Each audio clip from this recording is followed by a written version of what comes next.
Hai, selamat pagi. Perkenalkan, nama saya Evelina Dina dari Prodi Film Televisi Institut Seni Indonesia Surakarta. Kesempatan kali ini, saya akan membahas tentang dimensi spasial pada editing. Sebelumnya, pembahasan ini akan dipecah menjadi beberapa poin. Yang pertama, pengertian editing. Yang kedua, konsep spasial. Yang ketiga, pengertian dimensi spasial. Dan yang terakhir, analisis contoh dimensi spasial. Kita akan memulai pada pembahasan pertama, yaitu pengertian editing. Saya akan membahas pengertian editing ini secara singkat saja. Pengertian editing menurut ahlinya, yaitu Roy Thomson dan Christopher C. dan mengatakan bahwa editing adalah proses pengorganisir, review, memilih, dan menyusun gambar dan suara hasil rekaman produksi. Editing harus menghasilkan tayangan gambar yang padu dan cerita yang penuh makna sesuai apa yang telah direncanakan sebelumnya, yaitu untuk menghibur, menginformasi, memberi inspirasi, dan lain-lainnya. Seorang editor harus memahami aspek yang membangun sebuah perencanaan film. Hal ini sangat berpengaruh pada keberhasilan sebuah film itu sendiri. Editing memiliki beberapa dimensi di dalamnya. Apabila sebuah shoot disambungkan dengan shoot lainnya, maka kedua shoot tersebut akan memiliki kaitan baik secara dimensi grafis, dimensi ritmis, dimensi spasial, dan dimensi temporal. Poin kedua adalah konsep dasar spasial. Spasial merupakan istilah yang sering digunakan dalam mengenalkan pengindaran jarak jauh berdasarkan ruang atau sesuatu yang berkaitan dengan tempat atau ruang. Terdapat spesifikasi khusus spasial pada gambar digital atau film. Ada 3 spesifikasi khusus. Yang pertama, ukuran grain pada film berfungsi sebagai jumlah sepasang garis yang bisa dibedakan per milimeter dengan skala resolusi. Lalu poin yang kedua, resolusi yang lebih tinggi menghasilkan skala besar dengan grain film halus dan detail objek yang lebih banyak.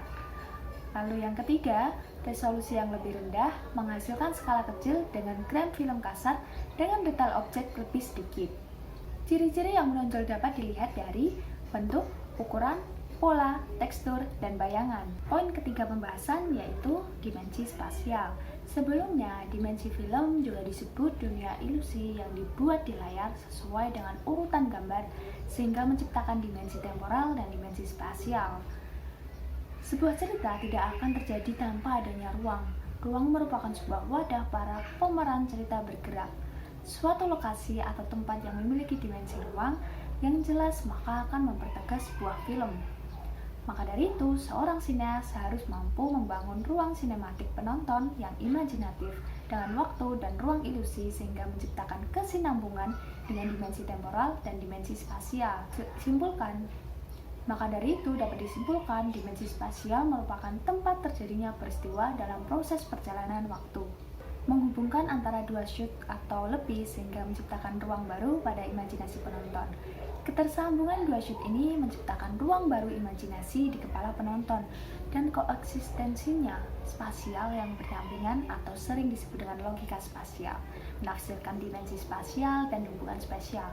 Sineas harus cermat dalam mengelola jeda temporal dan spasial dengan perangkat pendukung film lainnya agar membuat mereka bekerja sama untuk memajukan cerita dan menciptakan pengalaman penonton yang ilusi dan dapat dipercaya. Tujuan dari editing ada 3. Yang pertama, menciptakan kesinambungan visual.